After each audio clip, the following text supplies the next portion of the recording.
नमस्कार दोस्तों, मैं आप सभी का दोस्त राघवेंद्र सिंह राजपूत एडवोकेट अपने अपने चैनल एडीआर अड्डा पर आप सभी का स्वागत करता हूं। और अगर आपको मेरा वीडियो अच्छा लगे तो मेरे चैनल को सब्सक्राइब करें और मेरे वीडियो को लाइक करें और ज़्यादा से ज़्यादा शेयर करें, ताकि ये सारी जानकारियां जो हैं वो देश के किसानों तक, नौजवानों तक और देश के लोगों तक पहुंच सकें और वो इस देश के असली मुद्दों पर अपना एक पॉइंट ऑफ व्यू बना के चल सकें दोस्तों। तो आप देख रहे हैं कि पिछले 41-42 दिन से जो किसानों का हरियाणा बॉर्डर पर जो किसानों को रोका गया है, और किसान नेता डल्लेवाल जी जो हैं उनका अनशन पिछले 45 दिन से चल रहा है, लेकिन किसी प्रकार का सरकार से कोई नेगोशिएशन नहीं हो पा रहा है और इसी एक डेडलॉक बना हुआ है। तो किसानों की जो मांग है वो वही पुरानी मांग है जो 13 महीने आंदोलन के दौरान, जिसको राकेश टिकैत ने लीड किया था उस आंदोलन को, और सभी किसानों के सहयोग से 13 महीने वो आंदोलन चला, जिसमें 700 किसानों ने अपनी शहादत दी और वो 3 काले कानून किसानों के जो वापस हुए। और उसी समय जो एक कमिटमेंट किया गया था सरकार और किसानों के बीच में, जो कमेटी बनाई गई थी, उस समय के कृषि मंत्री नरेंद्र सिंह तोमर जी भी थे उसमें, और उस कमेटी में जो समझौते हुए थे उनमें एमएसपी का एक मुद्दा था कि एमएसपी की गारंटी को लीगल बनाया जाए और संसद और राज्यसभा से पारित कर एक एमएसपी का जो लीगल गारंटी का कानून पारित किया जाए, जिससे किसान को सही दाम मिल सके। अब आप देखिए कि किसान की एमएसपी की जो मांग है,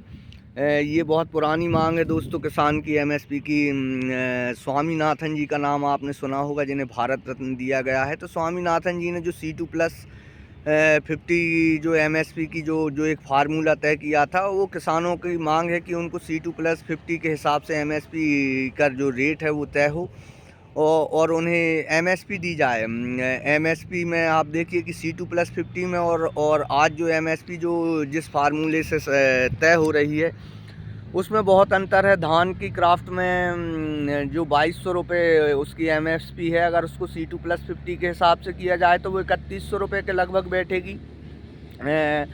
इसी तरह गेहूं में भी C2+50 के हिसाब से अगर एमएसपी उस फार्मूले से तय की जाए तो गेहूं का रेट भी लगभग 3100 से 3200 रुपये कुंटल के लगभग बैठेगा। ऐसे ही सारी क्राफ्टों में जो अंतर निकल के आता है C2+50 फार्मूले के हिसाब से, वो 1000 रुपये से ऊपर हर क्राफ्ट का जो अंतर है। तो किसानों का कहना है कि उन्हें हर क्राफ्ट पर जो प्रति 100 किलो उनको जो नुकसान होता है, वो 1000 रुपये से ऊपर का जो नुकसान हो रहा है, उसको रोकने के लिए उनकी मांग है कि एमएसपी की गारंटी का एक लीगल कानून बनाया जाए, जिसमें सरकार C2+50 के हिसाब से रेट तय करे और उससे कम में किसान की क्राफ्ट ना बिके और किसान को एक वाजिब मूल्य मिल सके। उनका जो किसानों की ये मांग है, किसानों का कहना है कि उनकी जायज़ मांग है। आप देखिए 2014 के बाद जिस तरीके से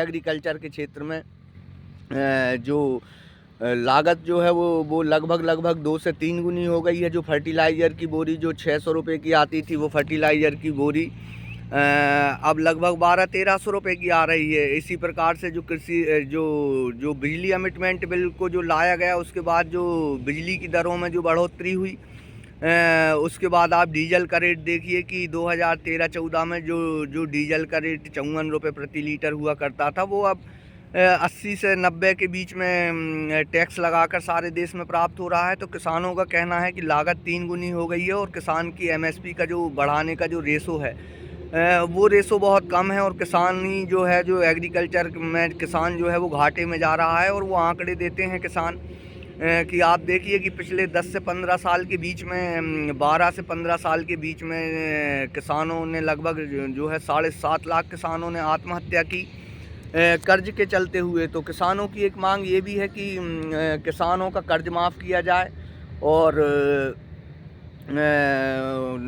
जब भी किसानों को ज़रूरत हो उनके कर्ज माफ़ी भी की जाए। उसके में किसानों का तर्क है कि जिस तरीके से 16 लाख करोड़ रुपए जो है वो पूंजीपतियों का बट्टे खाते में डाला गया, तो किसान का भी कर्ज माफ़ किया जा सकता है। तो ये मांग है। लेकिन 45 दिनों से किसान नेता डल्लेवाल जी जो हैं वो लगभग 42-45 दिन हो गए दोस्तों, और वो अमरण अनशन पर हैं और उनकी हालत बहुत नाजुक बताई जा रही है। जिस तरीके से वहाँ से वीडियोज़ निकल के आ रहे हैं, तो किसान का संघर्ष जो है दोस्तों वो जारी है इस समय। और अब देखना होगा कि ये डेडलॉक किस तरीके से टूटता है। किसान अपनी बात जो सरकार के समक्ष रखना चाहती है, उस पर सरकार का क्या रिस्पॉन्स होता है, अगले वीडियो में हम बात करेंगे। लेकिन दोस्तों, किसानों की एमएसपी की मांग हो, चाहे कर्ज माफ़ी की मांग हो, किसानों का संघर्ष लगातार जारी है।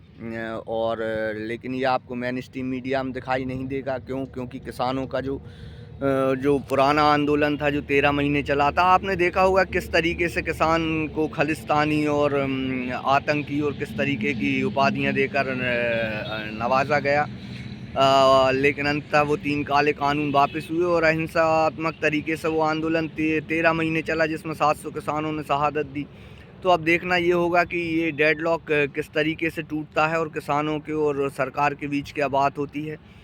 कुछ तथ्य निकल के सामने आता है तो दोस्तों, उस पर मैं अपने विचार आपसे शेयर करूंगा। अगर आपको लगता है कि किसानों के मुद्दे देश के असली मुद्दों में से हैं, तो आप मेरे चैनल को सब्सक्राइब करें, मेरी वीडियो को लाइक करें और ज़्यादा से ज़्यादा वीडियो को शेयर करें, ताकि किसान को ये पता लग सके कि C2+50 के हिसाब से हर क्राफ्ट में प्रति 100 किलो उसको 1000 रुपये से ऊपर का जो नुकसान उठाना पड़ रहा है, उससे किसान को बचाया जा सके और किसान अपने कृषि को डेवलप करने के लिए आगे सोच सके। दोस्तों नमस्कार, धन्यवाद।